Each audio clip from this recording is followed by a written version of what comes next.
Right. Hello, everyone, and welcome to our Christmas special from Let's Do Digital. We've got Dr. Marcus Baw with us, who's going to be talking about open source.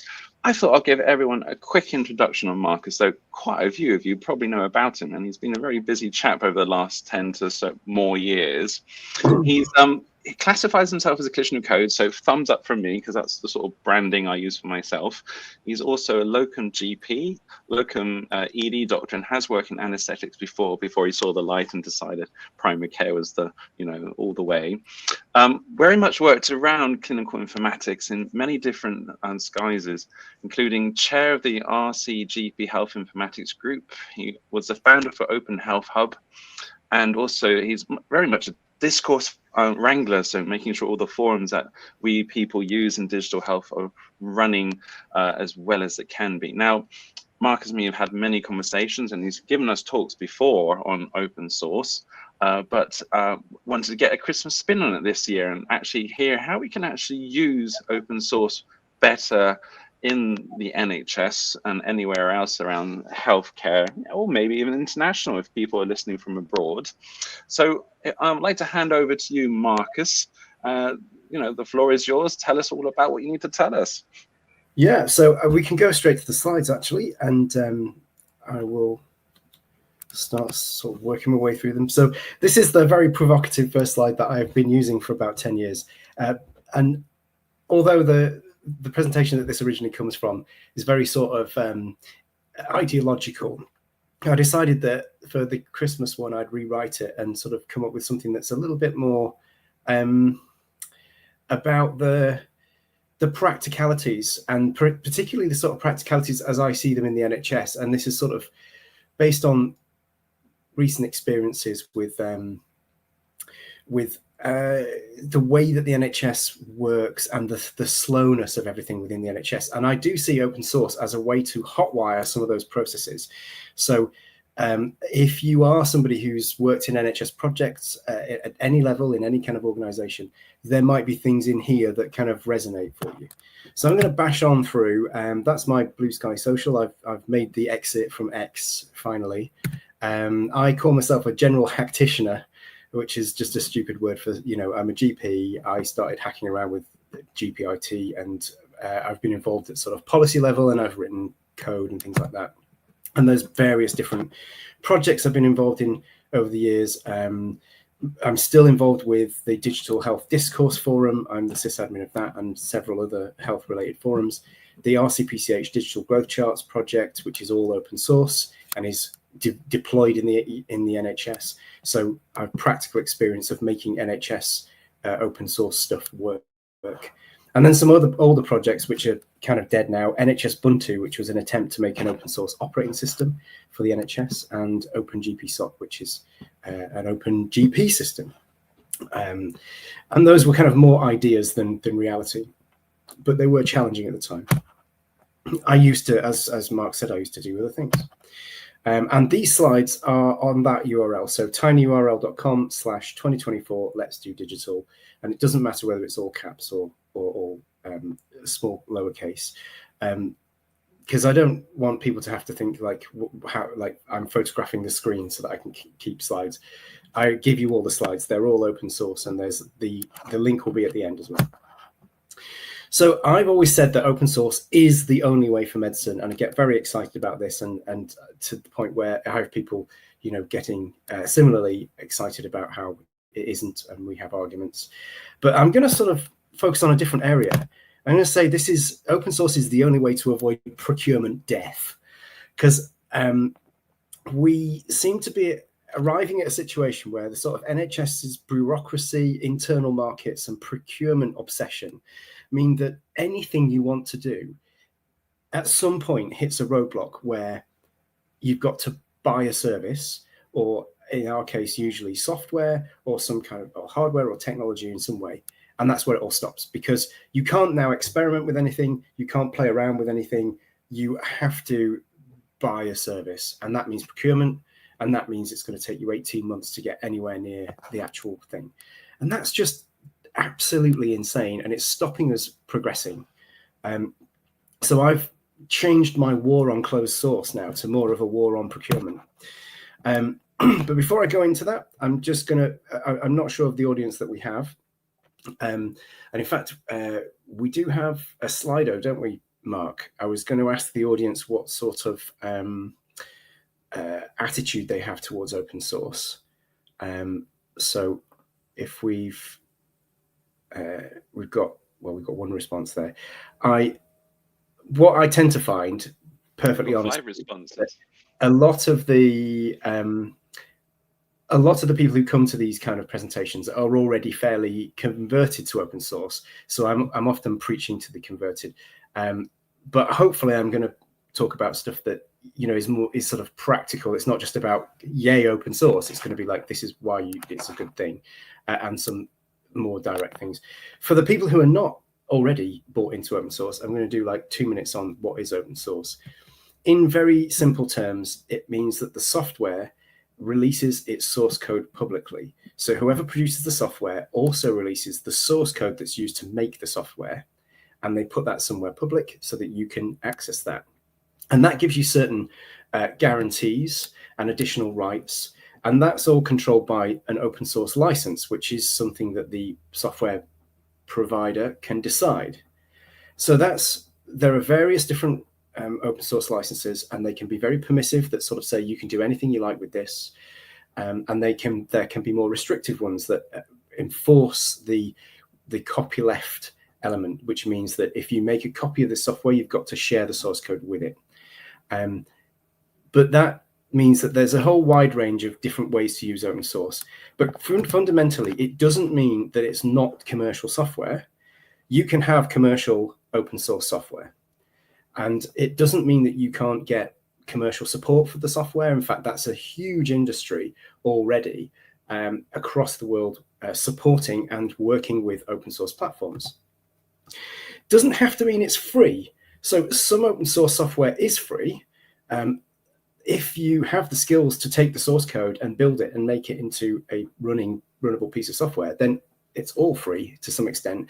But the way that the NHS would want to use open source software would be more likely experimenting with the free version, but then paying for a commercial support, a service wrap around that same free version. So the ideal open source software, there's only one version, the free, awesome version, but because of the scale we're talking about, we can't expect our individual end users to manage all this software. So we would do what we do now, which is we have companies that help us. So at the moment, we pay Microsoft a fortune for NHS Mail and for an operating system. And there'd be no difference between paying them money to support a system that we use and paying an open source provider. So it doesn't mean that it's anti-commercial or not scalable. And in fact, it's in a lot of ways open source software is better in that the transparency of the source code means that there is a higher attention to security, to quality, and in clinical terms to things like safety, because we can see the source code. So you can't hide anything bad in the source code. And we know that lots and lots of the EPRs, for example, that we use in the NHS, if we could see the source code, we would be horrified because they are all ancient. So at the very least, we're talking about old and insecure software. And that makes it very wide open to things like cyber attacks, either as an entry vector, so that's how they get in, or as software that can be, say, crypto can be encrypted and you sort of pay a ransom to have it unencrypted, that sort of thing. And the older software is, the more likely it will have those kind of security holes. Open source is widely used across the whole world, and 99% of the internet runs on open source operating systems. So all the servers that run all the websites of the world, they really are in the vast majority running Linux.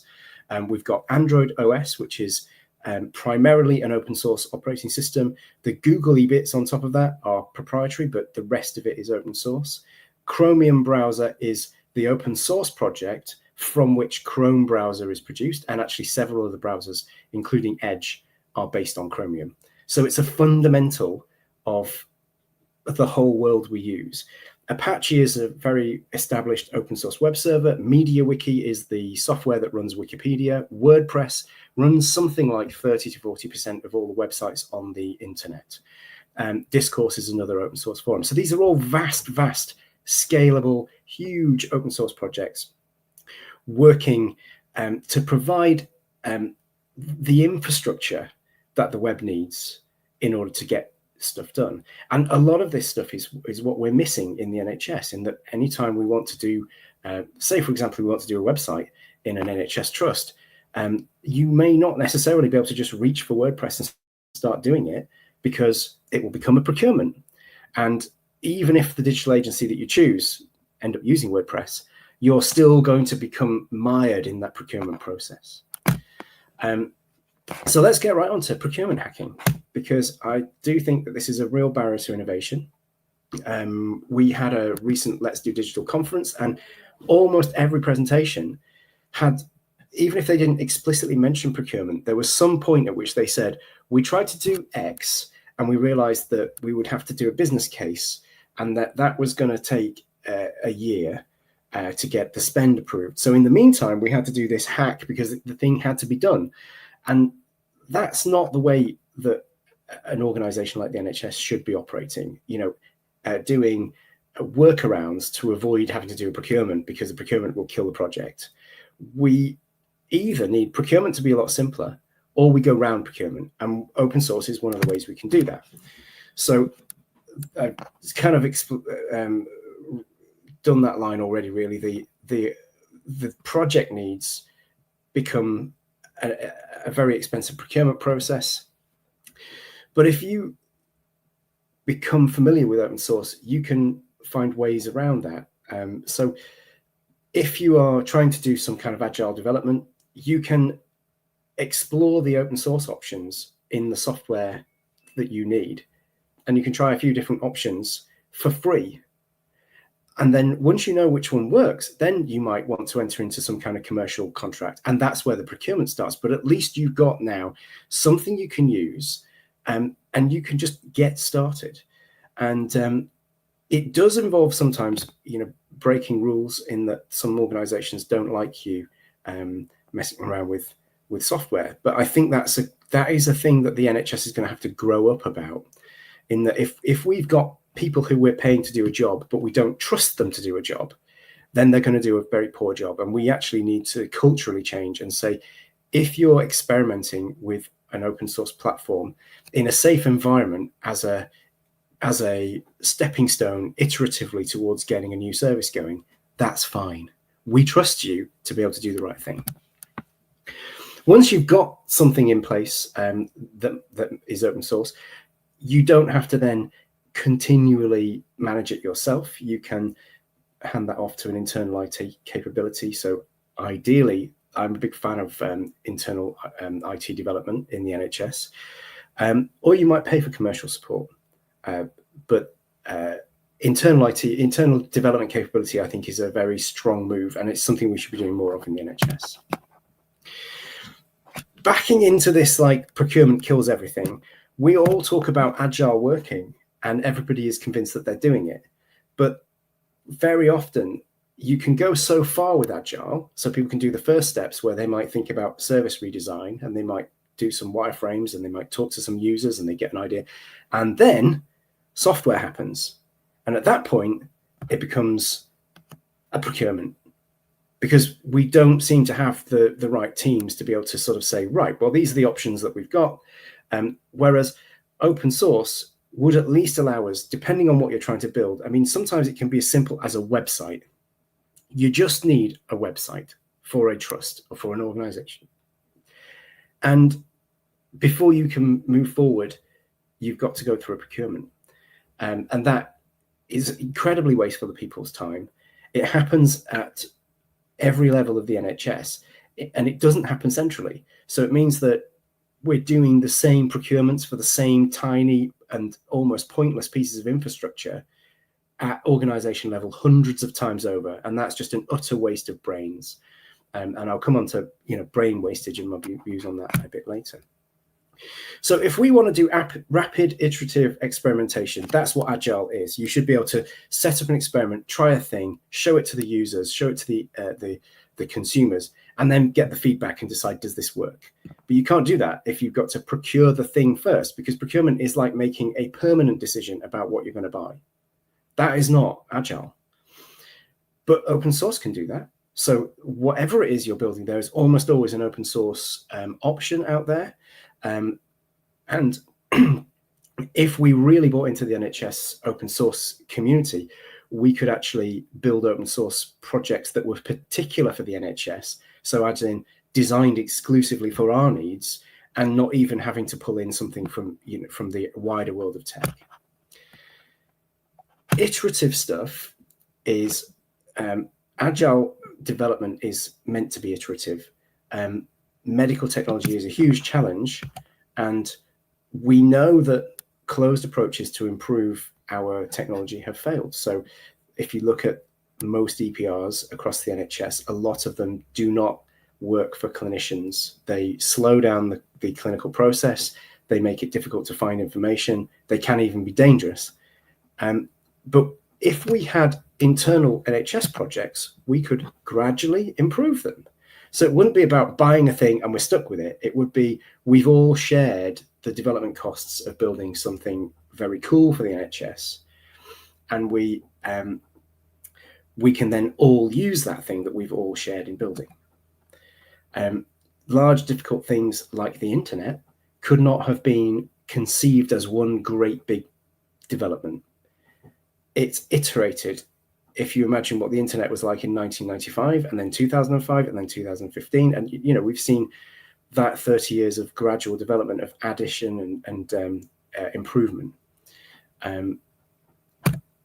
Open source does iterative better than anything else, primarily because everyone else gets to see the source code. So you've got more people who can participate in that improvement process. I mentioned in-house development, and I do still think that the NHS doesn't do enough of this. We can buy off-the-shelf products, but those are always going to be the product that the vendor wants to sell us. And we do know that there are situations where vendors won't sell us the piece of software that we do want.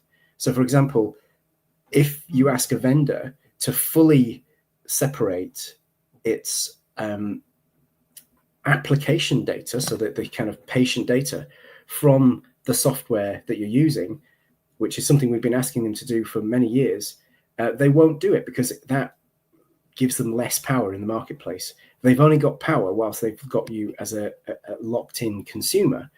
So they won't sell us the product that we actually want to buy. So we should build it ourselves. These are some of the things that we have built ourselves. So the Spine, which is a set of web services that give you things like the patient demographic service and e-prescribing and e-referrals, those are built with open source software, and they're in-house development that is run by what was NHS Digital. The NHS app hasn't been built with in-house NHS staff. It's been built by a company called Kainos, but that capability was purchased rather than buying the app. So Kainos don't own the app. The NHS owns the app. We have paid for a team to work within the NHS to build that. Same with the COVID app. And there are many very successful homebrew EPRs across quite a few large trusts. Locally to me, up in Yorkshire, we've got York and Leeds, who both got their own homebrew EPRs.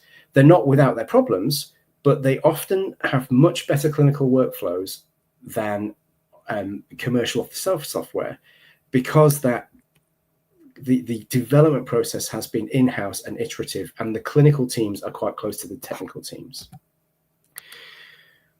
If we do an in-house development and combine it with open source, it means a trust that starts building an open source, say an open source PAS, a patient administration system. They do that because they need it, but then they find out that another trust also needs it. So they could start sharing that and share the cost of development. So now they've got two development teams working on the same piece of software, maintaining that, adding features. And that could be 2, it could be 20, it could be 200. And that gives us a lot of power. And it means that we could build exactly what the NHS needs. rather than what suppliers want us to have.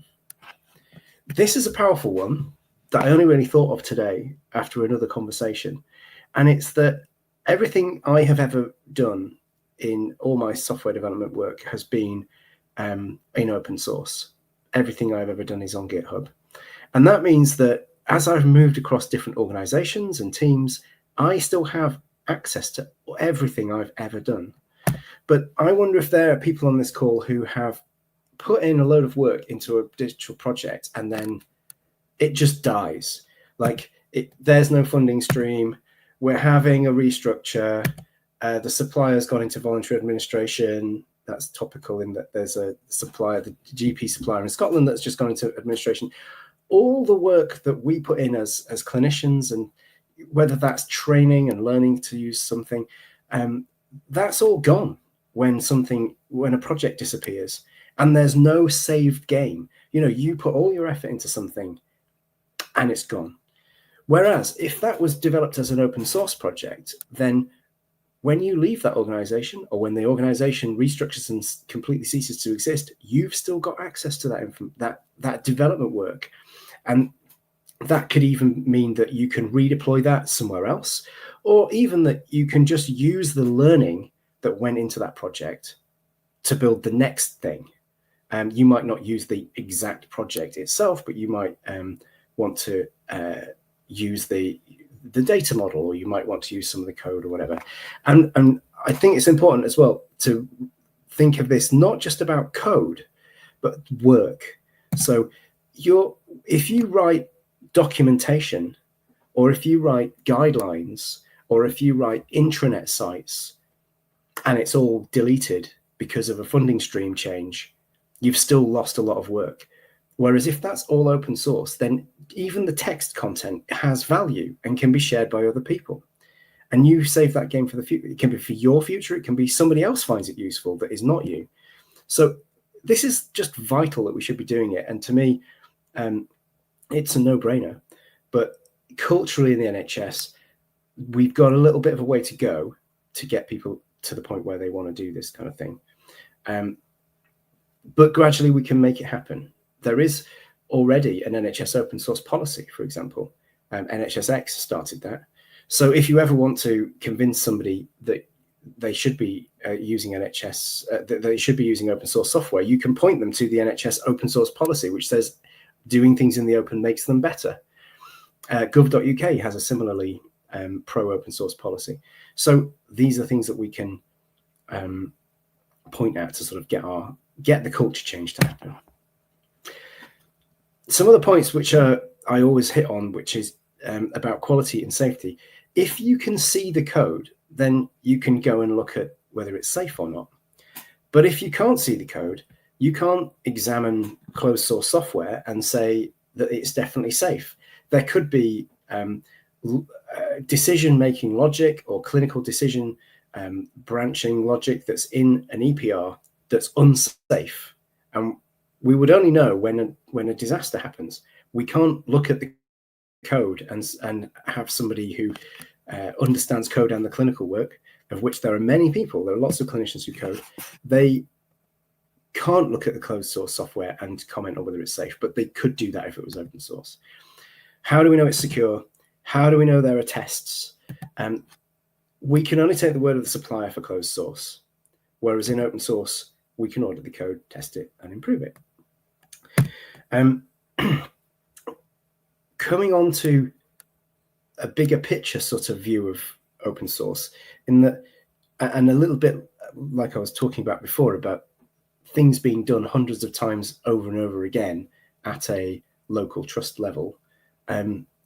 Brain scarcity is that, there are a finite number of brains in the world, and there's an even smaller number of people that work within the NHS. There are fewer brains than in the whole world, and we can't afford to waste their time. So if we've got a problem and we've solved it once in software, why would we waste some more brains doing it again and again?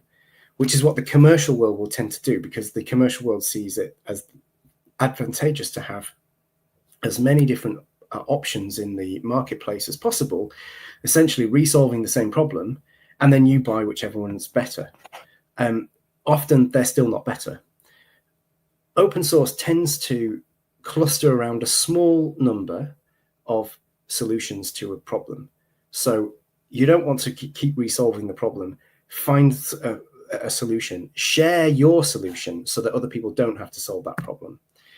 This guy, Eric S. Raymond, is a very famous sort of open source commentator from the 70s, 80s, 90s kind of thing. And that link there will take you to his commentary, which is about that no problem should ever have to be solved twice.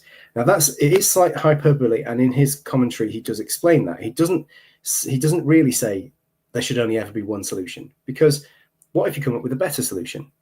Open source is very open to the idea of somebody improving on a solution. So you either take the existing one and improve it, or you might come up with a second one. But the point is, they're all open source, so everybody's got the choice immediately between the two good solutions that now exist. And this is the full text of what he says.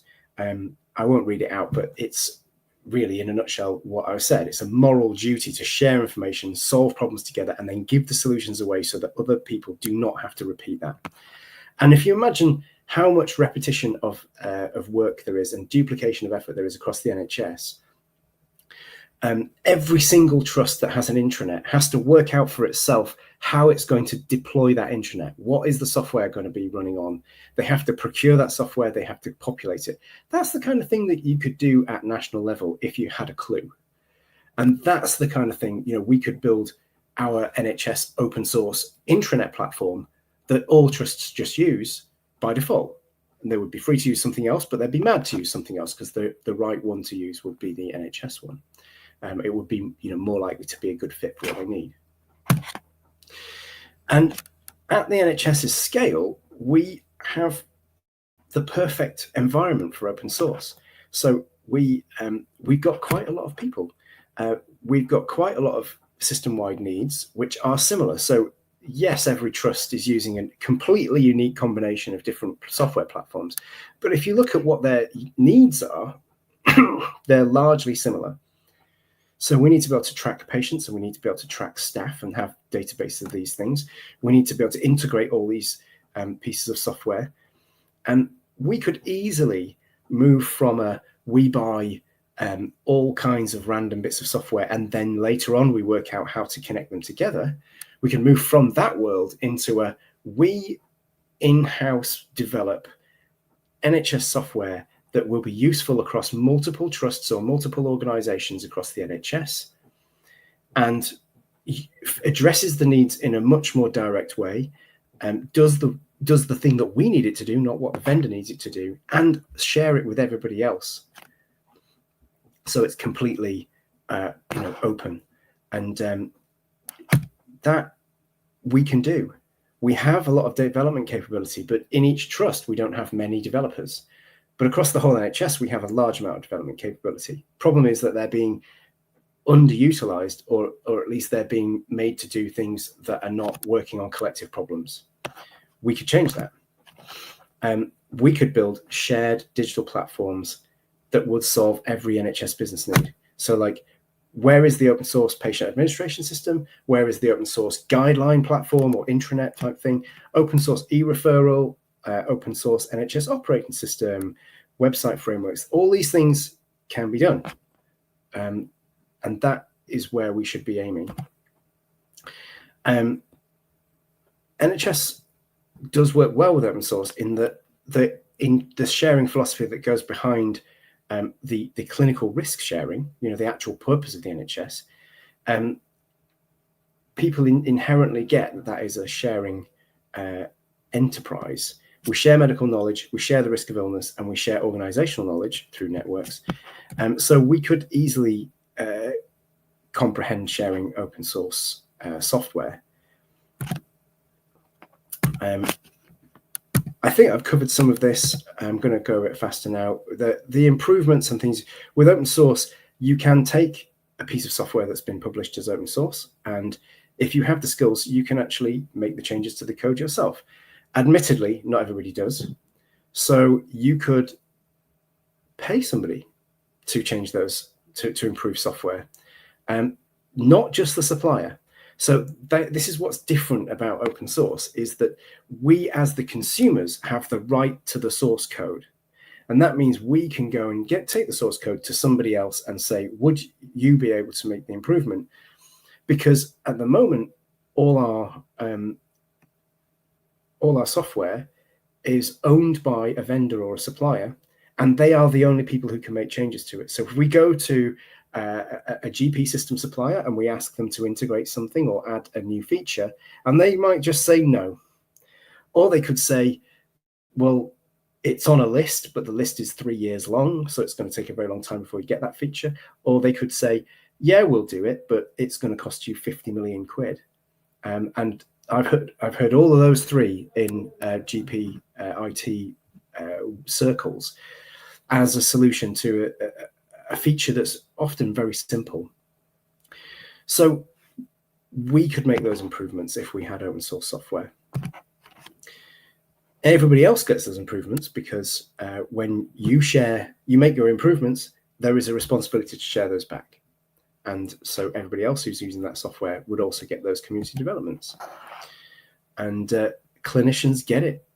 So I have worked with non-technical clinicians who are working in software as a kind of advisory, sort of clinical advisor capacity.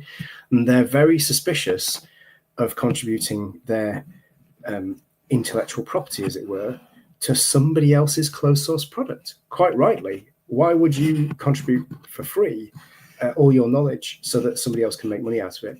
Whereas if you were contributing to an open source project, people are much more likely to contribute, and they understand that what they're doing is sort of like paying it forward. It's a little bit like training the next generations of doctors. We all agree to do that as part of the Hippocratic Oath, and putting that knowledge base into software is really just, it's like knowledge as code. So we're near the end. I'll bash through some open source myths, some of which I might already covered this one. People say, because open source is free, it's kind of anti-commercial and it doesn't work when you've got a commercial model and you've got serious work to do and you need support. Well, we know this is not true. The entire internet runs on open source software, and there are lots of companies that provide commercial support for it with an SLA that you can be absolutely sure that you've got a working service. You can't make money with open source. Well, again, that's proven to be wrong, in that open source software is the successful business model around a lot of companies. Either they build an open source product, they give it away essentially for free, but then most people don't want to self-host that software, so they pay for the hosted version. Very simple, open source, successful business model there. The other type of business model is where you haven't written that software, but you provide services around it. So, I mean, I do this myself when I deploy Discourse, which I didn't write, but I can deploy it and host it for other organizations like the Digital Health Networks. Open source is like a nerd niche, and it's not for the mainstream. That stems from back in the 70s, when there were a very small number of people advocating for open source. But now open source has already eaten the entire software world. It's only healthcare and NHS that is lagging behind in realizing this. This is a fundamental one that people often get wrong, which is that because the source code is public, I think some people think that anyone can make changes to that code as though it's like a public Google document and anyone can just change the code. That's not how it works. Open source code is still owned by somebody and it's still controlled by their team. They publish a copy of it so that you can see that copy. You can take a copy of that code and you can do whatever you want with it, but you can't make the upstream company change their code. You could offer your improvements to them and they might adopt those changes, but that goes through a quality assurance process because they are a company that depend on that code. So they're never going to just adopt somebody else's code without looking at it. Not anyone can change that code, and it is secure. At least it's as secure as a piece of closed source software that would of equivalent size, kind of thing. Very quickly, I am of a very strong opinion that the age of reason is coming to software, and it is open source. Before we had the age of reason in science, we had alchemy. People didn't publish their findings. It was not an open and peer-reviewed process. It was people working in secret, hoping to be the richest person in the world because they would find some kind of incredible discovery. And we didn't make any progress in science during that period. We started to make progress when people shared and openly published their findings. And that, we call that the age of reason in science. Open source is the equivalent for software. We have talked about saved progress in the game. You know, that's a very important thing for individuals. If you have published anything that you've created in an open form, then you've got access to them in the future when changes to the NHS organisation structure that are outside of your control suddenly mean that you're no longer on that team, or the team ceases to exist, or the funding stream goes, or the SRO retires, or whatever it is that causes you to suddenly lose access to work that you've put heart and soul into. So for me, this is a really important one. Personally, I make sure everything I do is open source because I don't want to see anything that I've done disappear. And if you've got the right business model, it's an opportunity. The NHS is a good place for it. So that is me. And what I'd like to do is maybe move on to some questions, if there are any, and I'll chat to Mark a little bit. So I have built this presentation just briefly in an open source framework called Reveal.js, which makes it it works in a browser, and it's very simple to get started with. And I've actually done a little template to help people get started with it, which I'm quite like to share. And as I say, all of this is open source. The link for this slides is at the top there. The source code for these slides is next underneath, and that's the way that I produce these slides is I put them on GitHub, and that makes them public on the internet as well. And there's some blogs for anybody who's interested in other stuff that I've written. I've done another version of Open Source is the Only Way, which talks a little bit more about the ideological side of things, and Royal Colleges 3.0, which is about best practice as code, and a vision of the future of how Royal Colleges might operate if they started to publish open source work. And then Being Outspoken, which is something that I am known for, but it has been proven to work. And that blog post talks about an instance in which I made a very gobby, bold statement once, and then about 3 or 4 years later, someone came back to me and said, we used that internally. That blog helped us convince senior management to make changes that we knew that we needed to do, but we couldn't convince them to do. So Being Outspoken works. So that'll do for me. I'll head back to the stream. So if we've got any questions, Mark, I'm very happy to. We have lots of questions, Marcus, and thank you for that overview. And I love the way you've turned it on its head, but actually rightly so, to actually say it's procurement, not just open source. That is the message that we should try and get across. And people in the chat have sort of, I think, agreeing with it as well. I'd like to start with my own question first, but I'll definitely come to the questions in the chat. So you're a local GP, an ED doctor, and a clinician who codes. What inspired you to champion open source in the NHS? Was there a specific moment or project that sparked your passion? My brother showed me Ubuntu when it was quite an early-ish project. So Ubuntu is an open source operating system called, and it's based on Linux. It takes a lot of the technical problems of Linux and makes it really easy to use, and it's the most widely used Linux.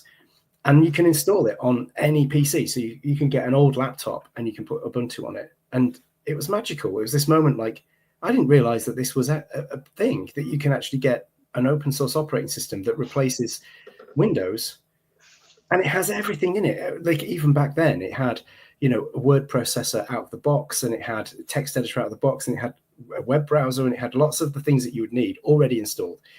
And I was just blown away by that.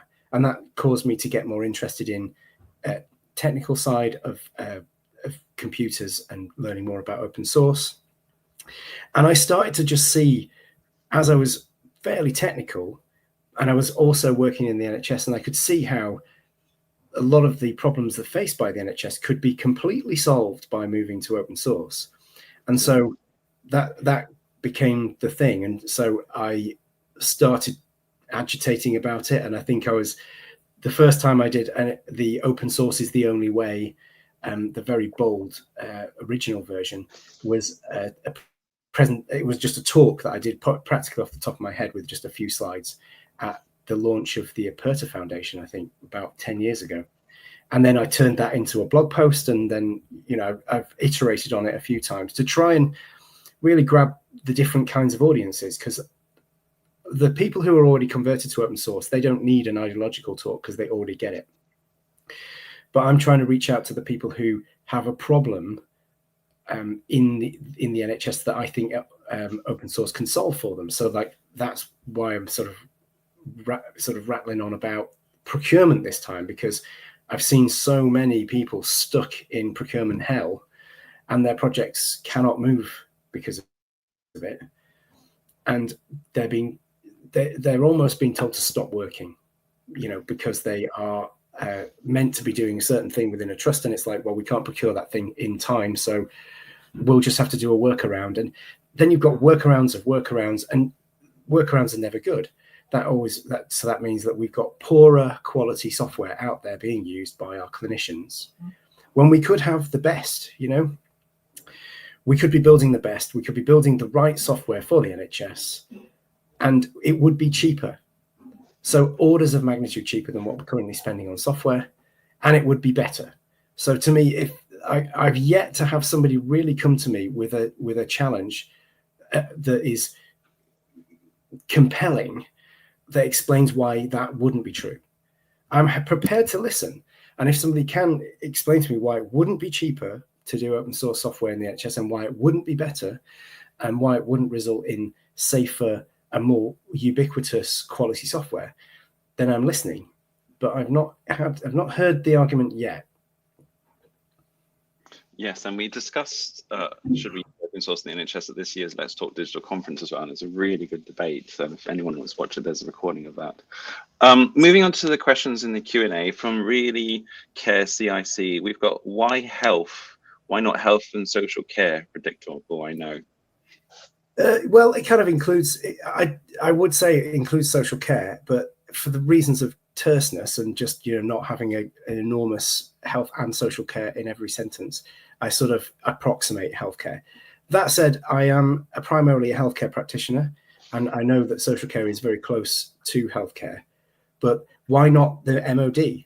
Why not other public services? I have to constrain my thoughts to the area that I have expertise in. Now, if there are other people who find things that we're doing in healthcare and want to deploy them in social care, well, open source is perfect for that, and we'd be very happy to see that happen. And we would work with health and we work with social care to make the barriers smaller. But at some point, one has to limit one's intellectual stretch. I'm not here to solve all the problems of the universe. I can only focus on what I know, and I think that's where I'm best placed. No, yeah, exactly, definitely. 1336, more of a statement, I think. You might want to comment on this. Lots of space for digital innovation in the NHS procurement process, it feels. Yeah, I mean, there definitely is. The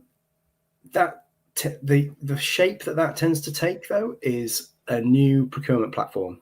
So I know that they're about to launch a new one or something, so that the G Cloud will change shape, and it'll be, you have to search for the suppliers and things. That's just a directory. It's a Yellow Pages of, but it's a digital version of Yellow Pages for apps. I still think that procurement, it takes too long. It's too slow. It's too waterfall. So it's designed for a process where you know your specification upfront, and then you procure the thing, and happily, in the ideal world that never happens, you procured the right thing. But in reality, we don't necessarily know the specification up front. if nothing else, because we're supposed to be doing agile development, which is where we iterate on the specification. And so the idea that you would, before you can do anything with software, you've got to go and buy a platform, and that's a procurement, is locking us into permanently bad software. And often the contract lengths are long. 5 years is too long. 10 or 15 years is not uncommon and is idiotic. But yes, there is innovation in the procurement process, but I think for them to get the memo, we're going to have to go around them. And that's why I'm advocating for just using open source. So if you wanted to set up a forum inside an NHS trust, which I think it would be a good idea, all NHS trusts should have a forum. If you were to procure that, you'd end up spending £150,000 a year or something with some kind of third-party service, and it would possibly be a bit of a shit forum. Or you could get your IT team to download and install Discourse, and that would be running by that afternoon, and you'd be able to play with it and decide right then and there, is it going to do what you need it to do? You haven't had to go through the procurement process, because once you're locked in by the time you finish procurement. There are too many reputations and money has already been spent. And that means that even if what you procured is total shit, no one will admit it, because there are senior people who signed off on this. They can't admit that they signed off on something that was total shit. But if you downloaded a piece of software from the internet and got your IT team to run it on a server and play with it, and maybe you did that with 3 or 4 different pieces of software, and you might find that there's a forum out there that's total shit, and you could say, well, we don't want that. We've been able to try it this afternoon and it's total shit. But let me try another one, and you think that's great, that will do. And you could evaluate a few of them, and then you choose the one that you want to go with. And then now you know what you want, you can go and find someone who will provide that service for you at scale. That to me is hot wiring the whole procurement thing, and you just throw the whole people out. The entire procurement stack goes out the bag, out the window, because you telling them what you want to buy. It's not a procurement, it's a just go and sign this check. No, I fully believe bringing back agile and the fast feedback, iteration, unit test integration, and so on. I can see. No, I'm already won over, of course, for open source, but I can see that we need to increase the feedback loop, and not just a year between here's an idea and here's the feedback. Oh, it's not what we wanted. Another question from 1336 is, do you feel we have the culture? And that's always a really big issue for open source, looking at the skills gap for code, etc. In certain places in the NHS, we do. So actually, unusually, within NHS Digital, what was NHS Digital, and a lot of those people now work in NHS England, they did have an open source culture, and they were using open source all the time, and they were building stuff and publishing the code as well. So the NHS front end library, that's a really good example of that. So somebody working within NHS Digital, as it was at the time, had to build a framework for a website that made it look like an NHS website. The right color blue, an NHS logo, the right font, the right spacing and sizing and stuff like that. And they published that as a library that everyone else could use. So the culture is there, but it's not evenly distributed, as Carl Sagan would say. So we can do a lot more to sort of foster that, and part of it is these kind of talks. It's talking about it and making it more mainstream. What I can tell you is that when I started talking about open source, which was in about 2011, 2012, people either didn't know what I was talking about, or they were rabidly anti-open source because of those myths that I talked about. And so there was a lot more misinformation about it. What I find talking about it now is we can have much higher quality conversations about open source, because people, I think, are getting to grips with it a bit more. And so that's a sign of progress. So in another 5 years, we might be in an even better position. And what I would really hope to see is an NHS open source foundation to be set up. So I know there was the Aperta Foundation, but I consider them to be a spent force. They never really did what they wanted to do. What we need is something like Apache, which will actually produce code, and it will be the custodian of those projects and give them a safe place that they will never be deleted from, as it were. And then we could start building the open source PAS, the open source order comms, the open source viewers for DICOM, the open source ECG viewer. Every bit of software that we need, we can produce the open source version of it for NHS usage. Instantly, it would also have international applicability.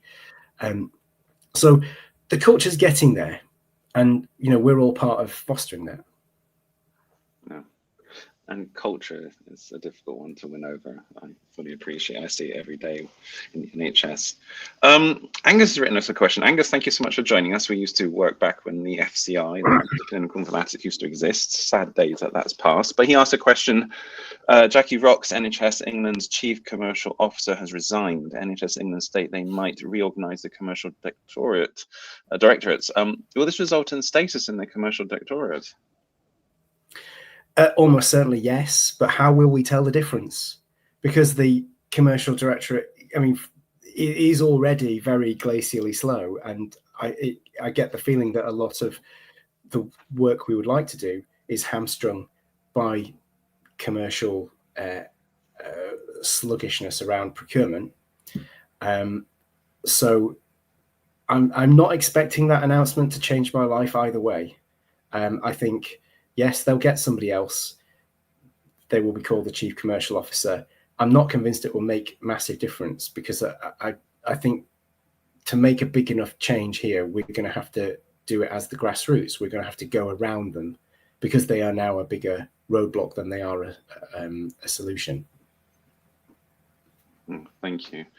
And sort of an opinion from ND, and then a question as well. First bit is, I think it is moving slowly, I presume open source, but surely in the right direction, i.e. my undergrad degree, health informatics, was created to bridge the gap between clinicians and coders and to address these issues. His or her question is, what are some ways to make open source EHRs profitable besides providing support, maintenance and hosting, especially when thinking about scaling such solutions? The way to make an open source EHR profitable would be to provide support, maintenance, and hosting. That's the fundamental approach, because no one's going to believe you if you build an open source EPR but you don't provide hosting around it. That is going to be the main offering. Other companies could then come along and provide parallel offerings, so you wouldn't have to only go to one provider for hosting. Later on, you develop a sort of plug-in ecosystem where people might say, I'm a small company, I don't want to do hosting, but I've written a plugin that you can buy to add a particular feature to this EHR. And that's great. But that, I think, comes later. Other ways of approaching this is, because the open source world does fit well with the non-profit world, we don't necessarily have to make an awful lot of profit here.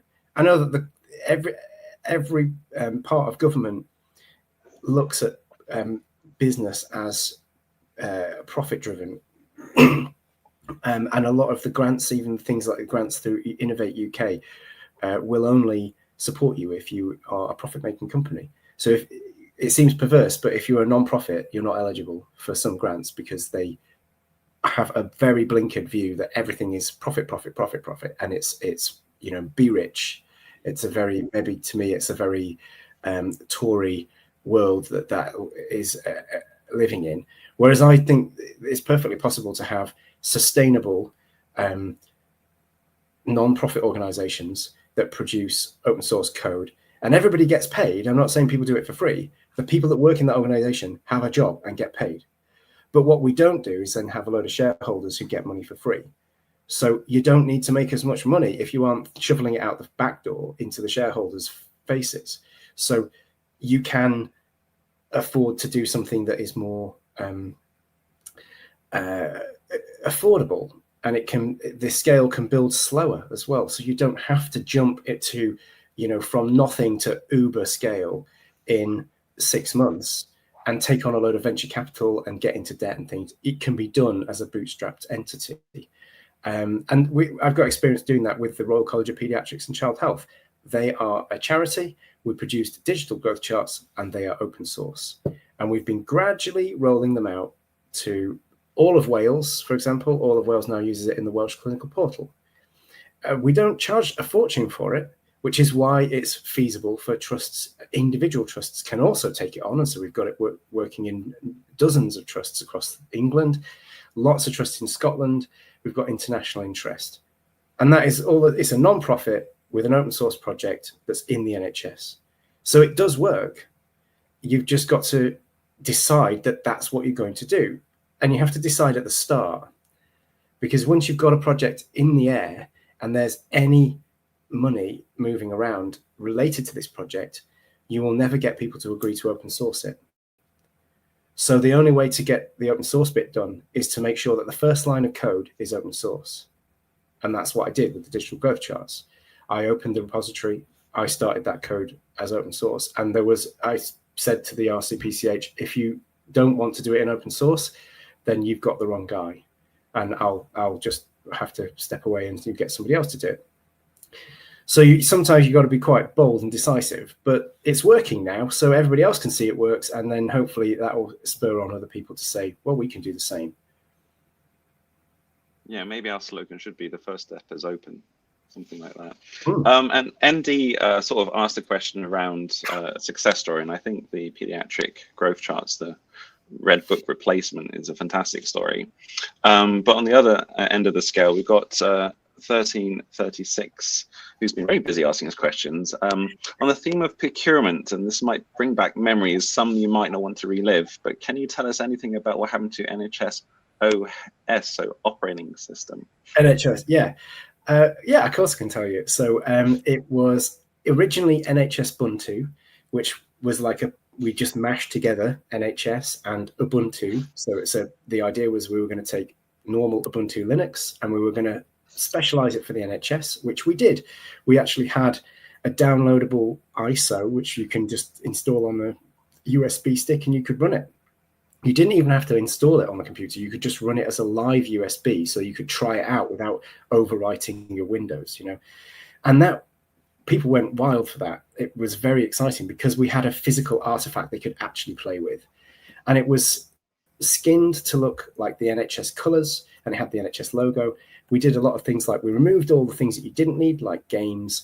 We added in a DICOM viewer. We added in automatic NHS.net email setup. So if you just typed in your email address, it would know where the servers were and it would automatically work with NHS Mail.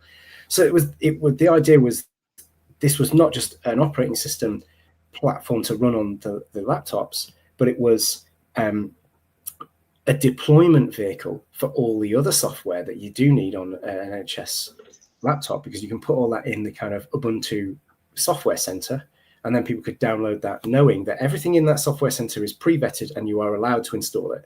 Anything that's not in there, you're not allowed to install. So that saves a lot of conversations as well with your IT people about, can I install a screenshot tool or something like that? It's all there. Everything you need is in there. And we got a letter from the NHS England brand police, or Department of Health, I think it was, saying, you can't use the NHS letters. We think this is what they call passing off.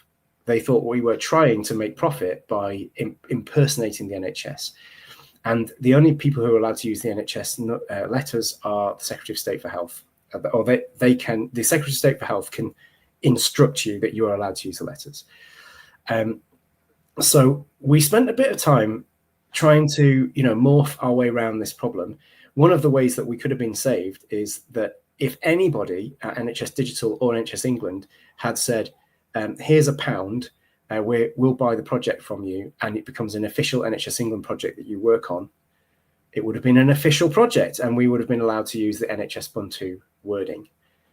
Interestingly, Canonical, who own the Ubuntu trademark, they were ecstatic. They did not care. They were not bothered at all that we were using Ubuntu. They thought it was brilliant because they were essentially being offered a way into what is quite a difficult market, and they offered us help and they were supportive. And the NHS should have had the same approach, but they were too blinded by the sort of the immediate fear that someone is passing off and trying to make this as make money out of it. So we then changed the name to, I think at this point we were kind of a bit taking the piss. So we changed it to NHOS with a tiny O, and everything was, you know, italic. So it did look like the NHS logos. And they said, "Are you taking the piss?" And at that point, I think we said, "We've had enough of this." So that was back in 2017. And funnily enough, there's a little bit of that idea that still hasn't died. Like I actually do think that there's still a reason for that to exist. And if I could find the right way of doing it, essentially just a small funding stream is the way, you know, to get started, you know, from the center or from a grant awarding body or something, enough to get a build and an ISO, and then you've got capture people as a imagination and just keep improving it. And eventually, if you kept improving something like that, it would, out of the box, it would be far easier to configure on any given NHS laptop than Windows is. And at that point, CIOs start to take interest because you're going to save them a lot of headache. Even though there's a staff retraining cost because people have never seen Linux, it's not that hard to use. I've been using it as a daily driver for like more than 10 years now, but it looks quite like Windows, and you click on things and it has a taskbar and it's Windows and draggable. It's really not that conceptually difficult. And Windows now has got a habit of popping up things like adverts and things for your Xbox and all kinds of crazy shit that pops up in Windows that you didn't ask for. And so it's going to get to the stage where people will actually vote with their feet for that reason, to just get away from the madness that is Windows. It's be like Twitter. It'll be a Twitter moment, Twitter X moment. So yeah, that was NHS Ubuntu. I'd love to do it again, but I wouldn't do it entirely for free again, unless I had guarantees that I was going to be allowed to do it and not get shut down by the NHS itself. Interestingly, apparently, I was told third hand that Matt Hancock heard about this story and was embarrassed that such a project had been shut down by its own team. But he was not so embarrassed that he rang me up and said, "Here's some money, get going on it again." So I think by that point he was distracted by good-looking ladies that worked with him. Exactly. Marcus, if you get that started again, I will be there in a flash to help you out, honestly. We're a bit over time, but there's two questions I want to squeeze in if we can. The first one is, for clinicians who are interested in actually getting involved, what advice would you give clinicians who are curious about coding or contributing to open source projects but don't know where to start? Okay, so there's a Digital Health Networks forum, which has a clinicians who code little section in it, and that's a good place to go to and start looking. You'd be very welcome to have a look at any of our RCPCH work and projects and contribute to those.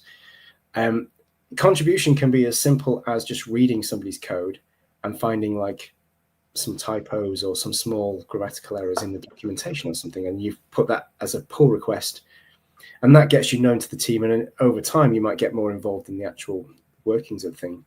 But those are good places to start.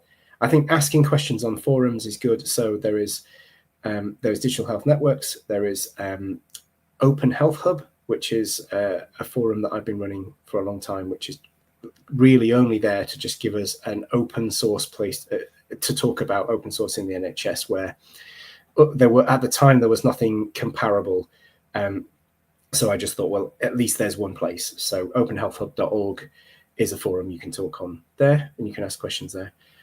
And there are lots of standard development organizations and things like that. So FIRE, HL7, SNOMED, those are things to learn about if you want to get involved in healthcare development. So just so that they don't flummox you the first time you see them.